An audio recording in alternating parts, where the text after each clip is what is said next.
नमस्कार दोस्तों, मैं पारुल चौहान आप सभी का स्वागत करती हूं आपके अपने प्यारे से परिवार रोजगार विद अंकित में। कैसे हैं आप सभी? उम्मीद करती हूं अच्छे होंगे। अनुष्का, प्रिया, अनुराधा, शालू, अभी, सोनाक्षी, किशन, अंशिका, कान्हा, अंकित, भूपेंद्र, अंकित, काजल, विकास, रियांश, शिवा, यशी, अनवी, सभी को मेरी तरफ से गुड इवनिंग, नमस्ते, राधे राधे, राम राम, सत श्री अकाल। प्यारे प्यारे बच्चों, जैसा कि आप जानते हैं लास्ट क्लास में मैंने स्टार्ट किया था वैदिक सभ्यता, और वैदिक सभ्यता में प्यारे बच्चे जो हम पढ़ रहे थे वो मैं आपको पढ़ा रही थी आर्यों का आगमन। ये हमारा हेडिंग चल रहा था और इसके बारे में मैंने आपको बताया था कि आर्यों का आगमन, ठीक है, अराइवल्स ऑफ आर्यंस कहां से हुआ था। अराइवल्स ऑफ आर्यंस हम पढ़ रहे थे और प्यारे बच्चे जिसमें मैंने एक व्यक्ति जिनका नाम है मैक्स मूलर, इन्होंने कहा कि जो आर्य हैं वो आपके मध्य एशिया यानी कि सेंट्रल एशिया से आए हैं, और इन्होंने कहा कि ये हिंदू कुश पर्वत से होते हुए आए हैं। हिंदू कुश पर्वत, इन्होंने कहा कि यहाँ से ये आपके हिंदू कुश माउंटेन से होते हुए आर्य जो है उन्होंने भारत में प्रवेश किया। और इनके अकॉर्डिंग टू मैक्स मूलर, इन्होंने कहा कि भाई जो आर्य थे, ठीक है, आर्यों ने क्या किया, आर्य जब आए तो आर्यों ने भारत पर आक्रमण किया।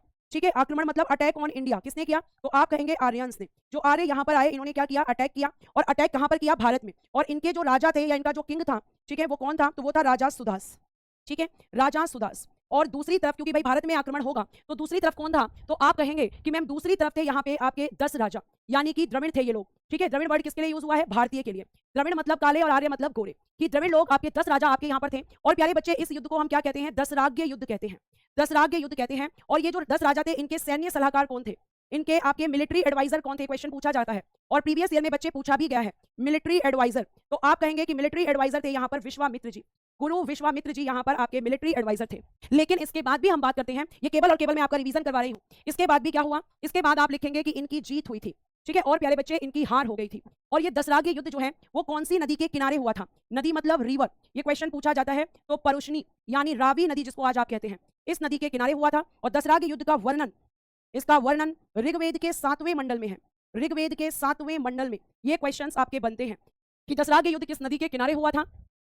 ठीक है, और आपके इसका वर्णन ऋग्वेद के किस मंडल में है? ऋग्वेद क्या है? तो प्यारे बच्चे एक वेद है, और इस वेद के अंदर आपके 10 मंडल हैं, जिसमें से 7वें मंडल में इस दसराज्य युद्ध का वर्णन है, जो कि आपके मैक्स मूलर ने बताया है। मैक्स मूलर के अकॉर्डिंग आर्य भारत में आए, आर्यों ने भारत में आकर आक्रमण किया, और इसमें कौन जीते? आर्य। और आर्यों ने जीता तो इन्होंने क्या किया? कहा जाता है कि इन्होंने सिंधु घाटी सभ्यता को समाप्त किया, सिंधु घाटी सभ्यता का पतन कर दिया। ठीक है, ये किसने कहा? मैक्स मूलर ने। लेकिन मैंने आपको बताया था कि सिंधु घाटी सभ्यता का जो पतन हुआ है वो आपका बाढ़ के कारण हुआ है। ठीक है, तो आपको यहां तक की बातें मैं ऑलरेडी बता चुकी थी। जो बच्चे कहना स्लो पढ़ाओ, उन बच्चों की डंडे से पिटाई होनी चाहिए। काश ऑनलाइन डंडा होता। क्यों मैम स्लो पढ़ाने के लिए पिटाई क्यों होनी चाहिए? क्योंकि ये मैं लास्ट क्लास में पढ़ा चुकी हूं, और जो मैं लास्ट क्लास में पढ़ा चुकी हूं उसके लिए तुम्हें स्लो क्यों पढ़ना है? केवल और केवल एक काम रहता है आप लोगों का, कमेंट्स करना। ना तो क्लास में फोकस करते हो आप लोग, ना समझने में फोकस करते हो, कुछ नहीं, केवल कमेंट्स करने हैं, केवल टीचर की कमियां निकालनी है। और यही हाल रहा ना तो फिर सिलेक्शन बहुत दूर हो जाएगा तुमसे। ये सच्चाई है, भले ही कड़वी है। ठीक है, और अब मैं कमेंट्स देखूंगी ही नहीं तुम्हारे। यहां तक प्यारे बच्चे मैंने आपको कल बता दिया था, आपको इतना लिखवा दिया था। ठीक है, अराइवल ऑफ आर्यंस में मैंने इतना लिखवा दिया था। फिर यहां पर अलग अलग लोग आए, सॉरी, फिर यहां पर अलग अलग लोग आए और उन्होंने अपनी अपनी विचारधाराएं रखी। जैसे प्यारे बच्चे कुछ लोगों ने कहा कि ये तिब्बत से आए, कुछ ने कहा कि ये पामीर के पठार से आए, है ना। अब देखिए यहां पर ध्यान से, अगर मैं आपसे बात करती हूँ, एक व्यक्ति है Edward Meyer. According to Edward Meyer इन्होंने कहा कि ये कहां से आए, तो इन्होंने कहा पामीर के पठार से, कि ये पामीर के पठार से आपके आए हैं। पठार को क्या कहेंगे? तो प्लेटू कहेंगे ma'am, plateau of Pamir, plateau of Pamir, Pamir के पठार से ये लोग आए। किसने कहा? According to Edward Meyer. ठीक है, फिर प्यारे बच्चे एक व्यक्ति, दो लोग और हैं, एक है आपके पेनका और एक है आपके हर्ट। इन दोनों ने कहा कि नहीं, ये लोग जर्मनी से आए, ये लोग जर्मनी से आए। ठीक है, ये लोग कहां से आए? जर्मनी से आए। तो आपको ये सारी चीजें बहुत अच्छे से ध्यान रखनी है। ठीक, उसके बाद में प्यारे बच्चों दयानंद सरस्वती जी आए, उन्होंने कहा कि तिब्बत से आए हैं। बीजी तिलक यानी बाल गंगाधर तिलक जी ने कहा कि भाई उत्तरी ध्रुव से आए हैं।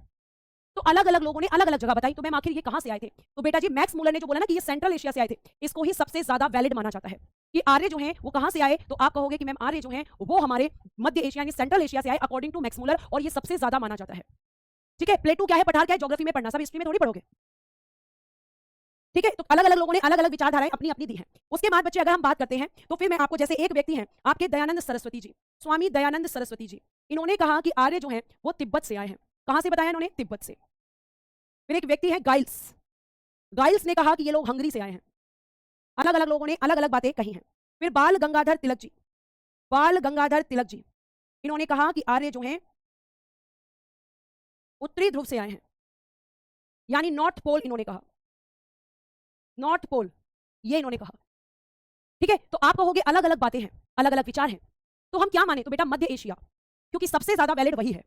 मैम फिर बाकी क्यों लिखवाए हैं? क्योंकि बच्चे कई बार क्वेश्चन पूछा गया है कि किसने कहा कि आर्य तिब्बत से आए हैं। तो दयानंद सरस्वती जी ने। किसने कहा कि आर्य उत्तरी ध्रुव से आए हैं? तो आप कहोगे कि मैम बीजी तिलक ने कहा। इसलिए मैंने आपको बताया ठीक है, अब आगे सुनिए, अगर मैं आपसे एक क्वेश्चन पूछूं कि वैदिक सभ्यता या मैं आपसे कहूं वैदिक सिविलाइजेशन किस नदी के किनारे है? किस नदी के किनारे बता सकता है कोई मुझे? जैसे सिंधु घाटी सभ्यता सिंधु नदी के किनारे, हड़प्पा स्थल रावी नदी के किनारे, मोहनजोदाड़ो सिंधु नदी के किनारे, ये वैदिक सभ्यता किस नदी के किनारे पनपी थी? ये क्वेश्चन प्रीवियस ईयर में पूछा गया प्रश्न है आप ही के एग्जाम में। तो बताइए कि किस नदी के किनारे ये वैदिक सभ्यता पनपी थी? बहुत बढ़िया सौम्या तिवारी, वेरी गुड बेटा, आपने बिल्कुल सही आंसर दिया है। फिर सेकंड आंसर दिया है प्रियांशु चौधरी ने कि मैम सरस्वती नदी के किनारे। प्रीवियस ईयर में पूछा गया प्रश्न है कि वैदिक सभ्यता किस नदी के किनारे पर पनपी थी, तो आप कहेंगे सिंधु घाटी, सॉरी वैदिक सभ्यता सरस्वती नदी के किनारे पर पनपी थी। अब जो आपका वैदिक सिविलाइजेशन है या वैदिक सभ्यता है, हम देखेंगे कि यहाँ पर समाज कैसा था, यहाँ पर विवाह कैसे होते थे, यहाँ पर जाति व्यवस्था थी या नहीं थी, सती प्रथा थी या नहीं थी, पर्दा प्रथा था या नहीं था, बाल विवाह होता था या नहीं होता था, ये सब कुछ हम एक जनरल इंफॉर्मेशन इस वैदिक सभ्यता के बारे में लेने वाले हैं। तो आप क्या लिखेंगे कि वैदिक सभ्यता की अब हम जानेंगे, सामान्य जानकारी लेंगे, जनरल नॉलेज आप कह सकते हो कि जो जनरल बातें होती हैं किसी भी समाज या सभ्यता की, उनके बारे में हम देखेंगे, या जनरल इंफॉर्मेशन भी आप लिख सकते हो। जनरल नॉलेज कि भैया जैसे यहाँ के लोगों की अगर हम बात करें तो बेटा यहाँ के जो लोग थे वो आपके शाकाहारी भी थे, ठीक है, शाकाहारी और मांसाहारी, मतलब वेजिटेरियन और नॉन वेजिटेरियन। तो क्या लिखेंगे? वेजिटेरियन भी थे and vegetarian and non vegetarian, मतलब मांस मच्छी भी खाते थे, और प्यारे बच्चे ये लोग आपका जो है शाक सब्जी भी खाते थे, अलग अलग तरीके के लोग थे। ठीक है, अब आगे आइएगा, अगला मैं अगर आपसे बात करूं तो यहां पर घर कैसे थे, तो आपसे घर पूछे जाएंगे तो आप कहोगे कि मकान का सामान्यतः मकान निर्माण किया जाता था, सामान्यतः मकान निर्माण, मकानों का निर्माण किया गया था। लेकिन ये जो मकान थे प्यारे बच्चे ये कच्चे घर थे, मतलब मिट्टी से बने हुए थे। ठीक है, कंस्ट्रक्ट क्या लिखेंगे? हाउस कंस्ट्रक्शन, हाउस कंस्ट्रक्शन तो था, घर तो थे लेकिन कच्चे घर थे, जैसे ग्रामीण क्षेत्रों में होते हैं, जैसे रूरल एरियाज में होते हैं, ऐसे थे। ठीक है, तो आप कहोगे कि ये जनरल इंफॉर्मेशन हम ले रहे हैं। उसके बाद प्यारे बच्चे यहां पर 4 वर्ग आपको देखने के लिए मिलेंगे, वर्ग मतलब क्लास, जिनमें आपको एक दिखेंगे पुरोहित, पुरोहित समझते हो, जिन्हें आप पंडित जी कहते हो, इनको इंग्लिश में कहते हैं प्रीस्ट। एक पुरोहित, एक आपको योद्धा दिखेंगे, वॉरियर, एक आपको यहां पर व्यापारी दिखेंगे, ट्रेडर्स या बिजनेसमैन, व्यापारी ट्रेडर्स दिखेंगे, और बच्चे आपको क्या दिखेंगे? और आपको श्रमिक दिखेंगे, यानी कि वर्कर्स या लेबर्स भी आप बोल सकते हो, या क्या बोल सकते हो आप? लेबर्स, जो आप लिखना चाहो। तो आप कह सकते हो कि 4 क्लासेस आपको इसके अंदर देखने के लिए मिलेंगी, इस इंडस वैली सिविलाइजेशन, सॉरी इस वैदिक सभ्यता के अंदर। इस वैदिक सभ्यता में प्यारे बच्चे जब हम बात कर रहे हैं तो आप कहेंगे, अब मैं कुछ बच्चों के क्वेश्चन का जवाब दे देती हूं जो कि कंफ्यूजन के शिकार बन रहे हैं।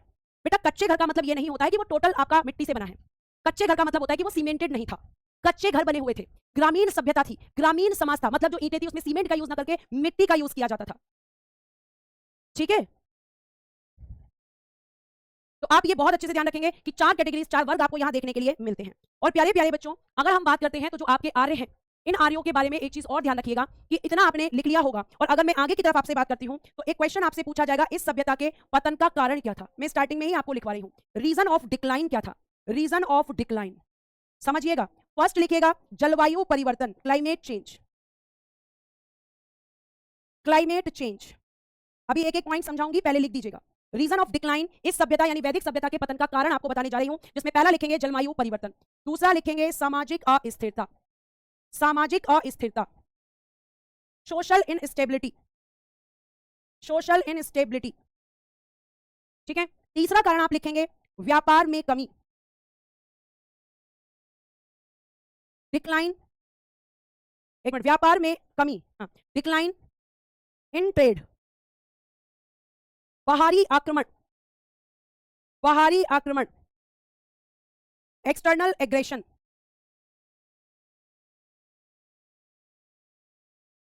External aggression. ठीक है, उसके बाद बच्चे ये सब इस सभ्यता के डिक्लाइन के रीजन हैं। और आप कह सकते हैं नदियों का सूखना, drying of rivers, drying of rivers, नदियों का सूखना, ड्राइंग ऑफ रिवर्स, इसको ध्यान रखेंगे। ये सब किसके कारण थे? इस सभ्यता के आपके खत्म होने के या अंत होने का कारण था। ठीक है, मदिरा पान भी करते थे, आएंगे भैया सब बताएंगे कि ये मदिरा पान भी करते थे या नहीं करते थे। ठीक है, सारी चीजें आपको पता चलेंगी, लेकिन पेशेंस रखोगे तब। अब जैसे पहला मैंने लिखा जलवायु परिवर्तन यानी क्लाइमेट चेंज, बार बार ऐसा होना जिससे कई बार नदियां सूख जाती थी, बारिश कई बार बहुत ज्यादा होती थी, कई बार बिल्कुल नहीं होती थी, ये सब आप ध्यान रखेंगे कि क्लाइमेट चेंज में। सामाजिक अस्थिरता आप देखेंगे कि आपके ऋग वैदिक काल में या उत्तर वैदिक काल के समय, ऋग वैदिक काल के बाद और उत्तर वैदिक काल में आपको जाति व्यवस्था दिखने लग जाएगी, जाति व्यवस्था आपको यहां दिखने लगेगी, जिससे समाज में भेदभाव बढ़ेगा, समाज में तनाव बढ़ेगा। ठीक है, लोग आपस में लड़ने लग जाएंगे। ठीक है। उसके बाद व्यापार में कमी आई। किस वजह से कमी आई? क्योंकि लोग आपसी झगड़ों में ही पड़ते चले गए। बाहर से लोगों ने बार बार इन पर अटैक किए युद्ध के लिए, और बेटा नदियां सूख गई। भाई जाहिर सी बात है, क्लाइमेट चेंज के कारण। तो ये सब किसके कारण है? वैदिक सभ्यता को आप कह सकते हो कि